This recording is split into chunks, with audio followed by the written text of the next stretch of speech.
tem um verbo que faz parte da nossa vida, é esse: semear. Já reparou como todo dia a gente planta algo novo? Seja na família, no trabalho, no campo e até mesmo em cada gesto. Aprendemos que tudo que semeamos agora é nossa colheita de amanhã.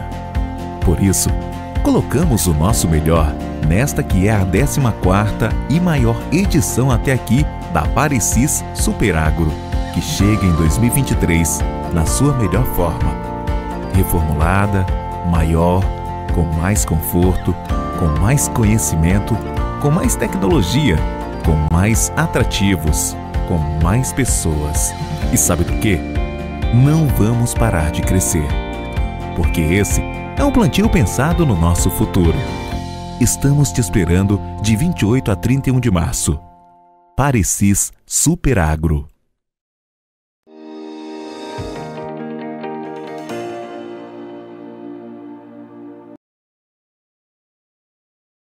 E o mercado da soja mais uma vez fechou em baixa na Bolsa de Chicago nesta quarta-feira, 15 de março. O mercado vem acumulando essas perdas e vem ainda sentindo o temor e os impactos e reflexos da aversão ao risco diante desse colapso dos bancos nos Estados Unidos e das notícias que começam a chegar também sobre os bancos europeus, que já me parecem que foram contaminados, e o mercado está bastante apreensivo com tudo isso, e as commodities naturalmente vão sentir. Hoje o petróleo também caiu muito forte, atingiu suas mínimas em um ano, e quem vai nos ajudar a entender essas informações todas e como isso chega a impactar o produtor brasileiro e a formação do preço da nossa soja por aqui. Conosco o Vlamir Brandalize, consultor da Brandalize Consulting, direto de Primavera do Leste, em Mato Grosso, nessa quarta-feira. Não é isso, Vlamir? Boa tarde, seja bem-vindo. Boa tarde, Carolina. Boa tarde a todos. Hoje estamos aqui na Farm Show, aqui em Primavera do Leste, Mato Grosso. Diz que tá agitado por aí, né, Vlamir?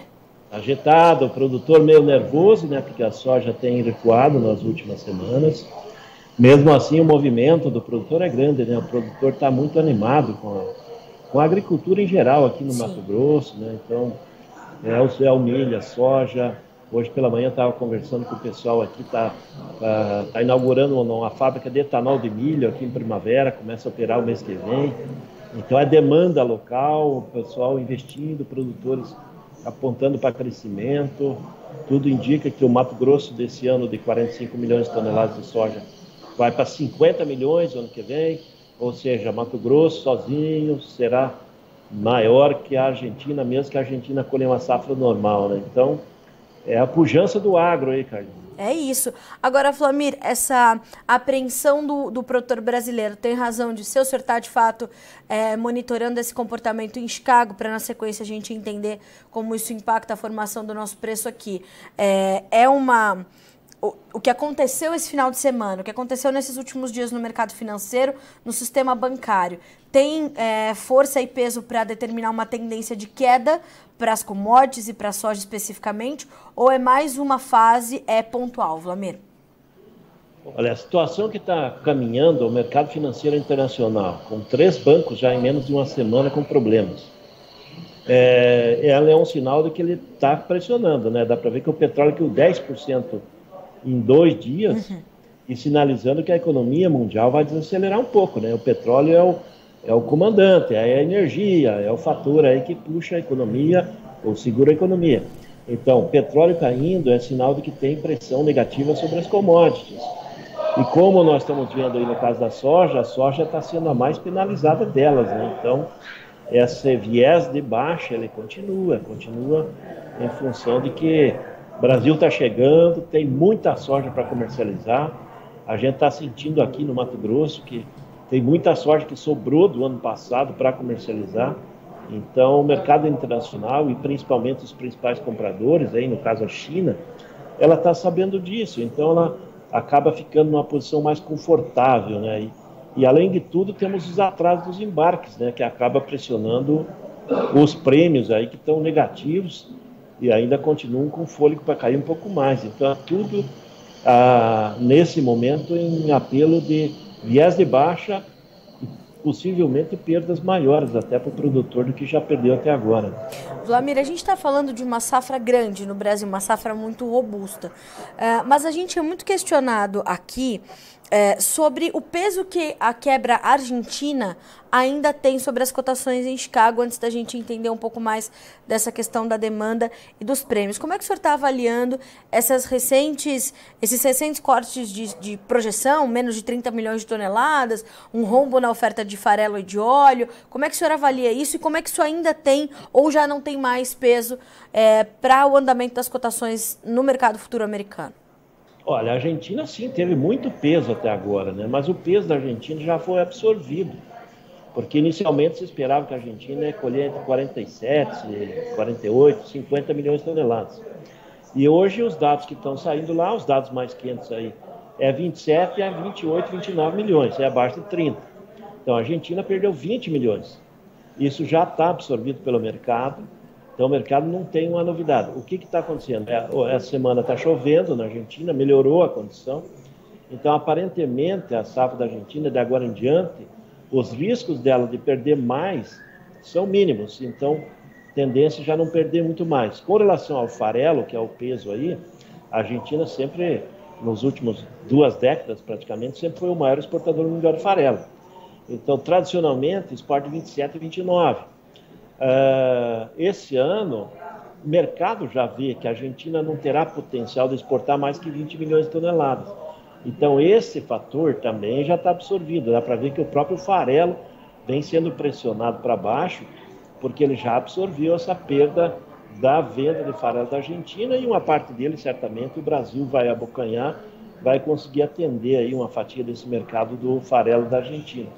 Mas a Argentina também, ela começa a perder força justamente porque o consumidor global, principalmente da Ásia, ele busca no farelo a fonte de proteína e quando você não tem o farelo ou que o farelo fica com valor muito alto, se busca alternativas. E as alternativas, normalmente, elas estão vinculadas ao trigo forrageiro, à cevada forrageira, aos grãos ali do leste europeu. E o leste europeu quer dizer Ucrânia, quer dizer Rússia. E a notícia dessa semana, que estava vencendo o prazo, né, do canal de liberdade de escoamento de grãos ali da Ucrânia, ele fecha no acordo de 120 dias, ele fecha ele sábado, dia 18. Só que a Rússia, com uma pressão grande da China, ela já alongou por mais 2 meses. Então o mercado já sabe, vai ter oferta, vai continuar entregando os grãos ali, que pode ser usado em ração, e isso vai continuar o fluxo. E esse fluxo, só para colocar para os nossos amigos aí, nesse período de canal aberto, a Ucrânia já exportou por ali 24 milhões de toneladas de grãos e também já saiu ali o equivalente a 1.600 navios. Então isso tira o potencial de demanda de parte do farelo que deveria sair da América do Sul. Ele acaba sendo atendido por cevada forrageira, trigo forrageiro, que também tem bons níveis de proteína e serve para ração. E aí acalma os mercados, né? E quem leva a pancada final acaba sendo a soja em grão lá em Chicago, que ela acaba sendo penalizada quando o farelo cai, né? E Wlamir, o senhor então arredonda essa condição para os derivados a relação que isso tem com o milho e trigo, e o senhor falou também sobre essa possibilidade do produtor brasileiro ter uma pressão ainda maior sobre os nossos preços aqui no Brasil. O senhor pontuou essa questão dos prêmios. Eles têm caído de forma bastante rápida e de forma muito intensa aqui no nosso mercado, né? É reflexo desse esgotamento logístico ainda, Wlamir? A questão da logística brasileira é importante porque nós vimos aí de 2, 3 anos de prêmios bastante positivos, né? Porque os navios chegavam, carregavam e iam embora. Nós não tínhamos excedente de produto. Agora nós estamos com a super safra na mão. Além disso, a safra teve um atraso na colheita, então o que era para ser, uma boa parte que era para ser embarcado em fevereiro, acabou sendo deixado para março agora. Março tem uma programação aí de cerca de 14,9 milhões de toneladas e até segundo a SECEX, nas 2 primeiras semanas foram só 4 milhões. Então uma parte de março vai para abril vai para maio e assim nós estamos jogando para frente. Só que o navio que chegou, ele tem que esperar, e hoje está esperando 30, 40 dias para carregar. E esse período que ele fica parado, ele custa caro, e automaticamente tem navios que está custando mais de $1 milhão nesse período desde que ele chega até ele partir com a carga. E esse valor, ele é tirado do produtor através do prêmio, né? Então, ano passado nós tínhamos prêmios positivos de 130, 150. Sim. E hoje o pessoal de manhã aí já me falou em prêmio de 30 negativo para a soja embarcada agora em março e até começo de abril, né? Então o prêmio caiu muito, caiu mais de 180 pontos, né, entre o março do ano passado e esse momento. Vlamir, como é que isso impacta no comportamento do produtor? Ele está contido nas vendas, está evitando avançar com os negócios, ou ele vai fazendo operações de comercialização para que não fique descoberto e não passe por esse momento descoberto? O que a gente está entendendo de negócios para o mercado brasileiro de soja nesse momento? Olha, o que a gente está vendo, primeiro que o produtor está muito atrasado e lento nas negociações, e vai continuar, pelo que a gente está sentindo no bate-papo com os produtores aqui, ele está dando sinais que ele vai continuar negociando lentamente. Alguns estão correndo para vender, temendo que o mercado pode cair mais, e apontando que o que ele deixou de vender antes, ele está perdendo agora. Então, aquele que fez fechamento de soja lá em maio do ano passado para entregar agora, para subir agora em março, abril, ele fez a 180, 185 reais, estou falando aqui no Mato Grosso. E hoje o mercado aqui é 150, 148, 150. Então, ele caiu muito e o produtor agora está vendo que o mercado já caiu. E alguns, tem uma boa parte dos produtores, que caiu bastante, agora se for para vender barato, vou esperar mais. E pelo rumo que a gente está vendo, vai sobrando cada vez mais soja para negociar para frente. Sim. E se a safra americana não tiver nenhum gargalo, nenhum problema, o que nós vamos ir para frente? É a safra americana chegando, andando, e é mais um fator negativo. E como nós estamos com os portos estrangulados, quando chegar no meio do ano, nós vamos ter uma grande safrinha para embarcar de milho.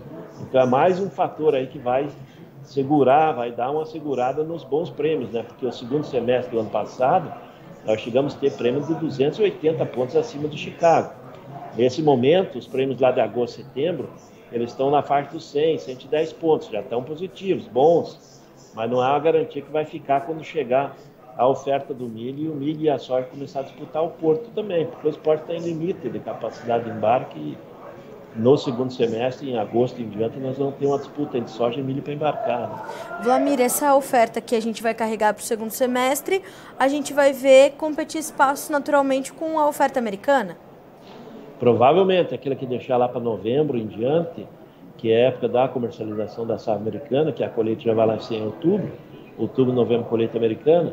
Então, ele vai enfrentar uma situação de oferta americana chegando e, dependendo da situação dos nossos portos, os principais compradores, e aí eu falo principalmente da China, pode dar mais atenção em carregar soja lá nos portos americanos com período de navio, com o navio parado menos tempo para carregar do que aqui, né? Então, esse é o obstáculo.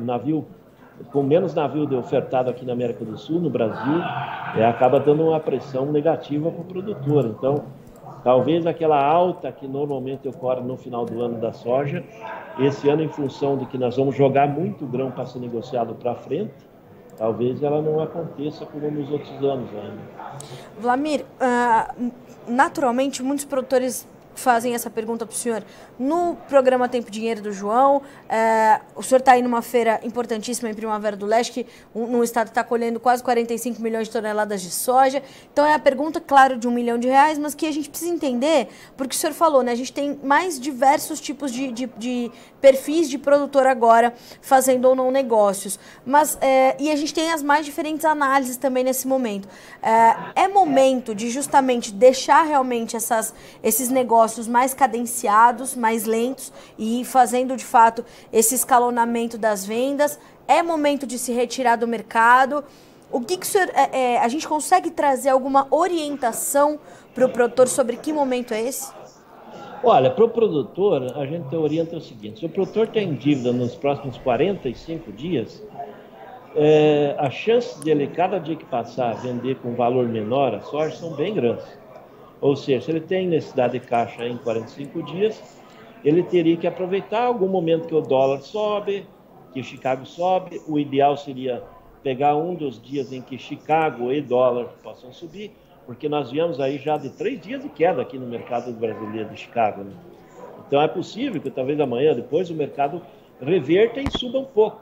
E se coincidir com um dia de dólar em alta, hoje é um dia que o dólar está em alta, Sim. então aí aparece uma oportunidade. Por exemplo, hoje o dólar está em alta maior do que as quedas de Chicago. Então hoje está pagando R$1 mais que ontem, para quem mexe nas posições em reais.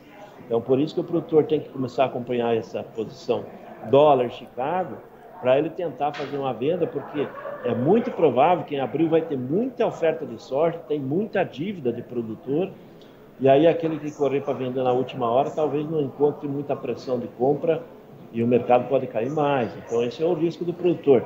Aquele produtor que não tem necessidade de caixa, pode esperar meses pela frente, ele pode aguardar algum momento de repique, depois tem o plantio americano, sempre ocorre flutuações por causa do clima por lá, e aí tem momentos que dá para fechar. Mas no momento, aquele que tem dívida curta tem que ficar muito atento e aproveitando o momentinho, deu um picozinho, deu uma alta, R$1, R$2, R$3 de alta, fazer uma posição e ir fazendo uma médiazinha, porque o viés continua de baixa aí pelos próximos 2 meses, né? Até começar efetivamente a andar o plantio americano lá, que daí é esse que vai comandar as cotações depois.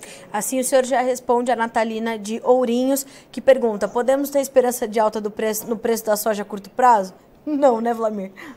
Hoje o viés é de baixo, continua com viés de baixo, tanto técnico como fundamental. Fundamental porque tem muita oferta, pouca pressão de compra, né? O comprador já está muito comprado e até agora ele não conseguiu levar, né? Que nem a gente citou, está atrasado os embarques. E o técnico, mercado investidor lá em Chicago, estão apostando na baixa, né? Eles estão apostando na baixa em função do mercado financeiro, dos bancos, da crise. E então isso acaba afetando os dois lados. No momento é só viés de leve baixa. Vlamir, o senhor citou a questão da nova safra americana. Quais são suas primeiras expectativas, as primeiras leituras para a safra 2023-24 por lá? A gente está vendo, né, algumas dificuldades de clima, mas nada muito grave, pelo menos por enquanto. O que o senhor está esperando? O que a gente pode entender? E quando é que as informações da safra americana começam a efetivamente interferir mais fortemente nos negócios em Chicago? Olha, eu acho que a safra americana ela vai começar a ter influência só no final de abril, efetivamente, né? Porque o plantio americano, o ideal deles é maio, é entrar em junho plantando soja, e depois de junho que começa a estrangular a janela deles. Normalmente o melhor plantio americano é lá no mês de maio, para a soja, né? E hoje nós estamos vendo, o pessoal, o inverno está longo, verdade, o inverno está longo, acima da média, temperaturas descongelantes, neve, tudo atrasando o processo de começar a preparar o solo. Mas ainda eles têm 2 meses praticamente ainda para preparar esse solo e plantar. Então ainda tem tempo, né? Tem muito tempo.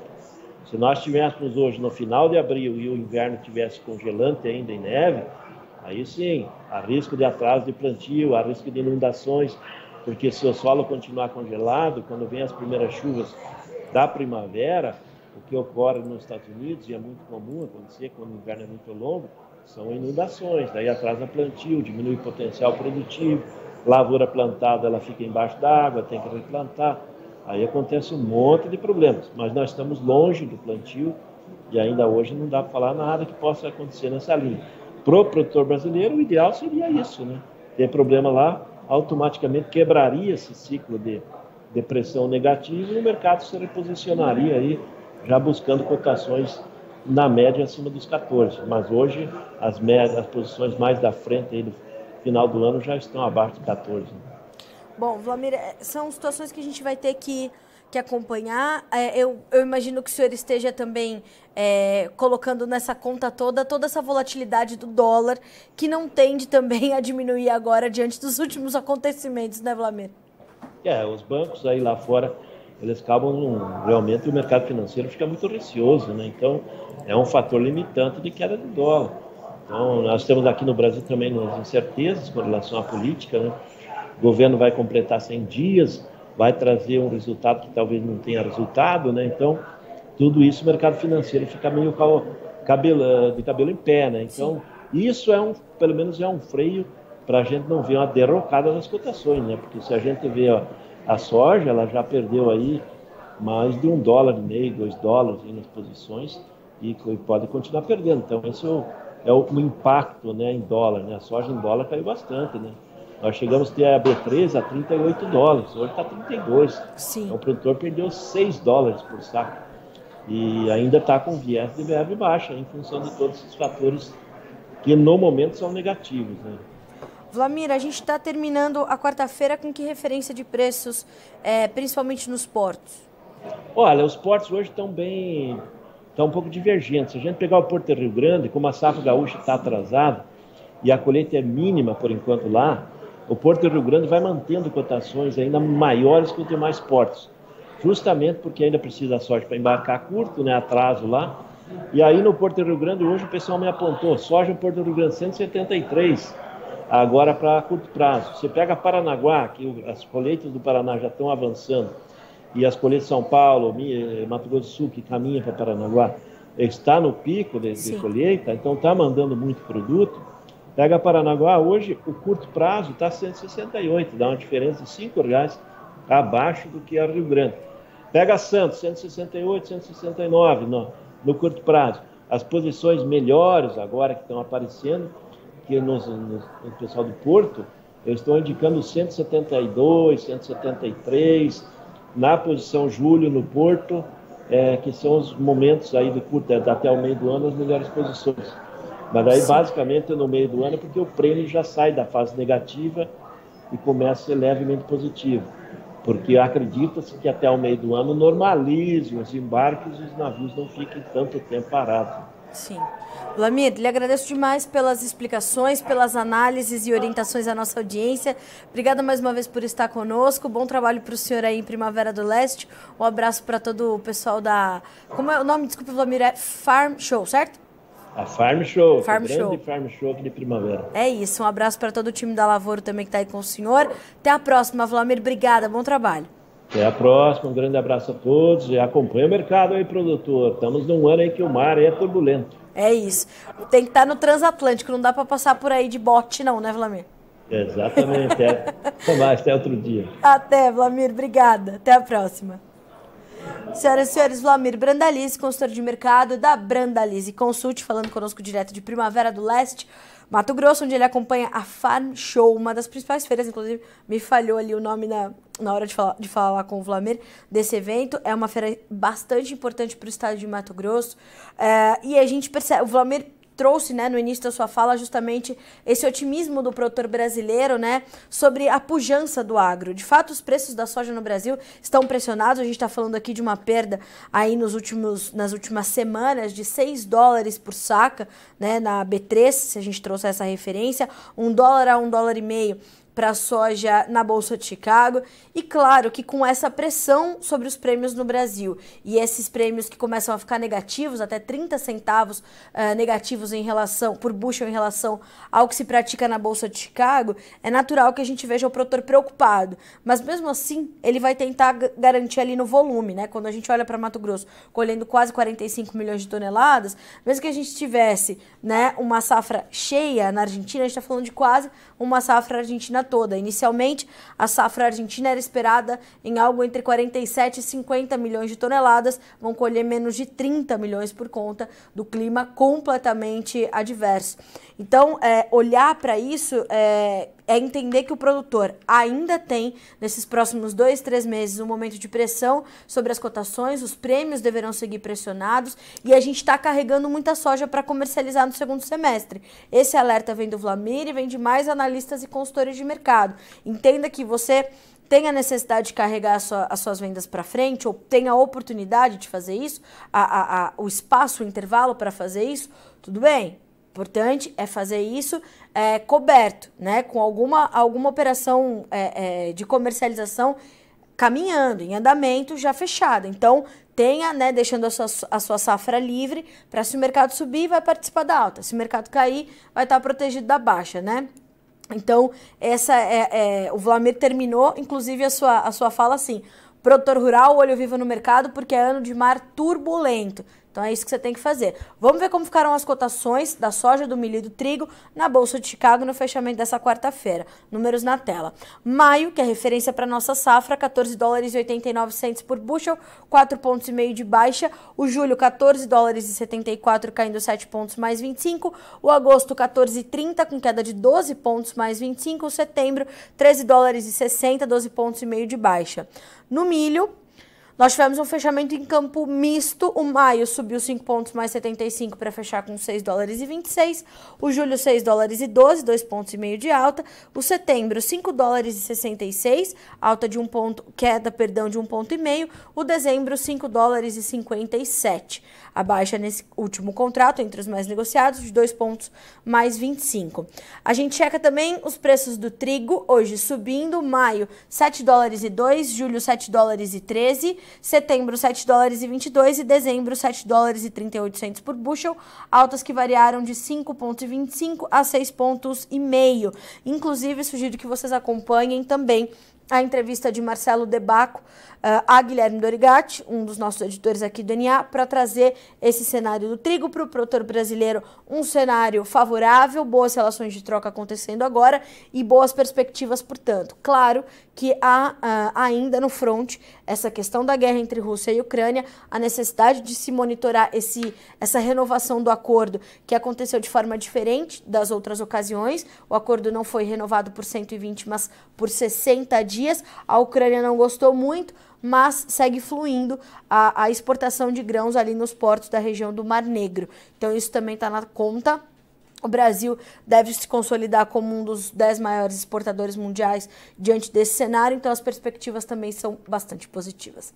A gente fica por aqui com esse boletim, mas na sequência te convido a continuar conosco, porque vai estar com a gente aqui no Notícias Agrícolas o deputado Tenente Coronel Zucco, para a gente falar sobre a CPI das invasões do MST, o Movimento dos Trabalhadores Sem Terra. A gente vai entender mais de como esse processo está caminhando e o que pode acontecer daqui para frente, e claro, como isso afeta o produtor brasileiro. É um instante só, a gente volta já.